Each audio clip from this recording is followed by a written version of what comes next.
తొమ్మిదేళ్ల కేసీఆర్ పాలన పూర్తి డొల్లా, చెప్పింది ఎక్కువ చేసింది శూన్యమని కాంగ్రెస్ నేత రామరెడ్డి అన్నారు. ఈ విషయాన్ని రాష్ట్ర ప్రజలకు తెలిపి కాంగ్రెస్ పార్టీని రాబోయే ఎన్నికల్లో గెలిపిస్తే అభివృద్ధి చేసి చూపిస్తామని చెప్పేందుకే తుక్కుగూడ సభ ప్రధాన ఉద్దేశమని మల్రెడ్డి రామరెడ్డి తెలిపారు.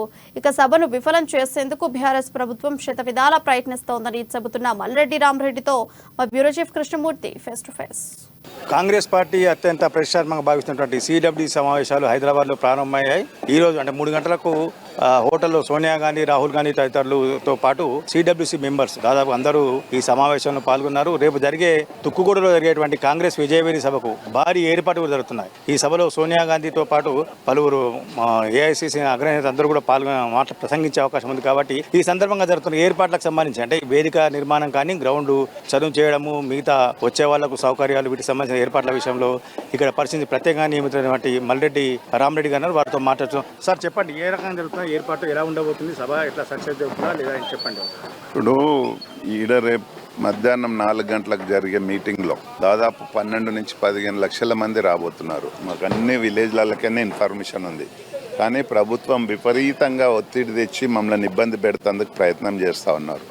రెండోది, నిన్నటిదాకా ఆర్టీసీ బస్సులు మాకు ఈ హైదరాబాద్ సరౌండింగ్ నుంచి 10,000 రూపాయలకు వస్తుండే, రాత్రి 18,000కు తక్కువ ఇవ్వద్దని చెప్పి ఒక సర్క్యులర్ ఇచ్చారు 2 డేస్ కొరకు. ఎంత మూర్ఖత్వం అండి! తెలంగాణ ఇచ్చిన తల్లి సోనియా గాంధీ వస్తుంటే ఆర్టీసీ బస్సులు కూడా ఇవ్వకుండా, అంటే ₹2 సర్క్యులర్ ఇష్యూ చేసి 2 రోజులు అయినాక మళ్ళీ ఎత్తేస్తారు. ఇలా కేసీఆర్ మీటింగ్ పెడితే మొత్తం ఫ్రీగా పంపించారు. ఇంత అరాచకం చేసి వాళ్ళు ఎంత ఎక్కువ చేస్తుంటే అంత ప్రజలంతా మా సైడ్ చూస్తూ ఉన్నారు. ఈడ పక్కన గవర్నమెంట్ ల్యాండ్ 100 ఎకరాలు ఉంటే మేము అప్లికేషన్ పెట్టుకుంటే ఇవ్వలేమని రాసిచ్చారు. అది చూసి మేము వేరే ఎక్కడ చేయాలని ఆలోచన చేస్తున్న తరుణంలో ఈడ స్వచ్ఛందంగా 100 ఎకరాలు గ్రౌండ్ మీటింగ్కు 150 ఎకరాలు పార్కింగ్ కొరకు రైతులు మేము ఇస్తాం, తెలంగాణ ఇచ్చిన తల్లి సోనియా గాంధీ మీటింగ్ పెట్టుకుంటే వీళ్ళు ఇంత అరాచకం చేస్తారా అని చెప్పి పార్టీలకు అతీతంగా వాళ్ళు వచ్చి మాకు లెటర్లు ఇచ్చారు, మా ల్యాండ్లు వాడుకోండి అని. ఈ ల్యాండ్ ఉన్నది పక్కకు మొక్కజొన్న చేను ఉండే, ఇదంతా వాళ్ళు ఆ చేను జడగొట్టి ఇచ్చిర్రంటే రైతులు ఎంత వేరే పార్టీలు ఉండి కూడా మాకు ఇచ్చిర్రంటే అర్థం చేసుకోవాలి. రైతులకి ఉన్న ప్రేమ కేసీఆర్కి ఎందుకు లేదా అని అడుగుతున్నాం మేము. ఇంత ఆడపోయి సాటుకు పోయేమో కాళ్ళు మొక్తాడు, ఈడ వచ్చేమో మమ్మల్ని ఇబ్బంది పెడతాడు. అది కేసీఆర్ బుద్ధి. పబ్లిక్ మీటింగ్ సంబంధించిన ఏర్పాటు ఎలా జరుగుతున్నా, ఎలా ఉండబోతుంది సమావేశం అంటే ఎంతమంది రాబోతారు, ఎలా ఉండబోతుంది? 12 నుంచి 15 లక్షలు మినిమం వస్తారు. అంతకంటే ఎక్కువ వచ్చినా ఆశ్చర్యపడాల్సింది లేదు. రాష్ట్రం మొత్తం తుగ్గూడ సైడ్ చూస్తున్నది. రేపు సోనియా గాంధీ గారు ఇచ్చే వాగ్దానాల గురించి 6 గ్యారంటీ స్కీమ్లు చెప్పబోతున్నారు రేపు. అది ఫ్రీ మహిళలకు ఫ్రీ బస్ అనుకోండి, 500లకు గ్యాస్ సిలిండర్ అనుకోండి, అదేవిధంగా 2 లక్షల ఉద్యోగాలు అనుకోండి, 5 లక్షల రూపాయలు ఇందిరమ్మ ఇండ్లు కట్టుకోవడానికి డబ్బులు, కానీ ఇలాంటి స్కీమ్లు 6 స్కీమ్లు రేపు అనౌన్స్ చేయబోతున్నారు. దానికి బ్రహ్మాండంగా రాష్ట్రం మొత్తం నుంచి మాకు మద్దతు పలకడానికి ప్రజలు తరలి వస్తున్నారు. తెలంగాణ ప్రజలకు సోనియా గాంధీ ఏం సందేశం ఇవ్వాలనుకుంటున్నారు, మీరు ఏం చెప్పదలుచుకున్నారు తెలంగాణ ప్రజలు? అంటే ఎన్నికల సమయంలో ఇప్పుడు కేసీఆర్ పాలన మీద మీరు ఏం చెప్పదలుచుకున్నారు? కేసీఆర్ అన్నట్టు పచ్చి మోసకారండి. సోనియా గాంధీ గారికి కాదు, ఈ దేశంలోనే కేసీఆర్ అంత మోసకారు ఇంకొకరు లేడు పొలిటికల్ పార్టీలలో.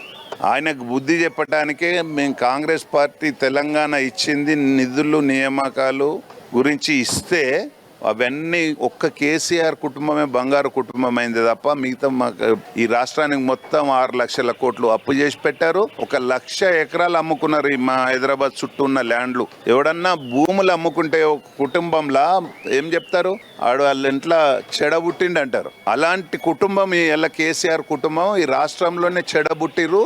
ఉన్న పేద ప్రజలకు అవసరం వచ్చే భూములన్నీ లేఅవుట్లు చేసి అమ్ముకుంటారు. అంటే ఇక ఎంత దొంగనో మీరు అర్థం చేసుకోండి. ఇప్పుడు గవర్నమెంట్ భూమి ఉంటే ఏదన్నా ఒక కాలేజ్ కడతందుకో, ఒక హాస్పిటల్ కడతందుకో, ఒక పేదోడు ఇల్లు కట్టుకుంటందుకో ఇస్తుర్రంటే దేనికైనా ఒక అర్థం ఉంది. లేదు అట్లీస్ట్ ఇంత ఎంప్లాయ్మెంట్ జనరేషన్ అయినా కానీ వాళ్ళకన్నా ఇస్తుంటారంటే అర్థం ఉంది. కానీ HMDA లేఅవుట్లు చేసి భూములు అమ్మడం ఈ దేశంలోనే మొదటి రాష్ట్రంగా నిలిచింది. అది కూడా ఒక దాదాపు 1,00,000 కోట్లు అమ్మినరు.